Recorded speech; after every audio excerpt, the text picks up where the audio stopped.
അങ്ങനെ ടിരാന എക്സ്പ്ലോർ ചെയ്ത് ഞങ്ങൾ നെക്സ്റ്റ് ഡേ നേരെ സറാണ്ടയിലേക്ക് വണ്ടി കയറി. 4 മണിക്കൂറത്തെ യാത്രയ്ക്ക് ശേഷം ഞങ്ങൾ സറാണ്ടയിൽ എത്തിയിട്ടോ. ഞങ്ങൾക്ക് സറാണ്ട കാണാനായിരുന്നു ഏറ്റവും കൂടുതൽ എക്സൈറ്റ്മെൻറ്റ്. വേഗം ഫ്രഷായി ഫുഡ് ഡേ ഒക്കെ കഴിഞ്ഞ് ഞങ്ങൾ നേരെ ബീച്ചിലേക്ക് വിട്ടു. അവിടെ ചെന്ന് കുറച്ച് ഫോട്ടോസ് വീഡിയോസും ഒക്കെ എടുത്ത് ഞങ്ങൾ തിരിച്ചു വന്ന് കുറച്ച് നേരം റെസ്റ്റ് ചെയ്തിട്ടു. അടുത്ത ഞങ്ങളുടെ ലക്ഷ്യം ഈ ജാക്സ് പാറയുടെ ഷേപ്പിലെ ബോട്ട് കയറണമെന്നാണ്. കാരണം അവിടുത്തെ ഏറ്റവും അട്രാക്റ്റീവായിട്ടുള്ള ബോട്ട് ഇത് തന്നെയായിരുന്നു. അങ്ങനെ ഒരാൾക്ക് 10 യൂറോ കൊടുത്ത് ഞങ്ങൾ അകത്ത് കയറി. ഞങ്ങൾ നേരത്തെ തന്നെ എത്തിയിരുന്നു, ആൾക്കാരൊക്കെ വന്നു തുടങ്ങുന്നുണ്ടായിരുന്നു.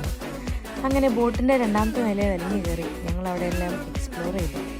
ആരെങ്കിലും സറാണ്ടയിലേക്ക് വരാൻ പ്ലാൻ ചെയ്യുന്നുണ്ടെങ്കിൽ ഈ ബോട്ട് യാത്ര എന്തായാലും മിസ്സാക്കണം കേട്ടോ. ഏകദേശം 1 മണിക്കൂർ നേരത്തേക്ക് നമുക്കതിനകത്ത് പാർട്ടിയും ഡാൻസും കാര്യങ്ങളൊക്കെ ആയിട്ട് മൂവ് ചെയ്യുന്ന ബോട്ടിൽ നമുക്ക് പോകാൻ പറ്റും. അത് വളരെ ഒരു വെറൈറ്റി എക്സ്പീരിയൻസ് തന്നെയായിരുന്നു കേട്ടോ. അങ്ങനെ അന്നത്തെ ദിവസം ഞങ്ങൾ അടിച്ചു പൊളിച്ചു.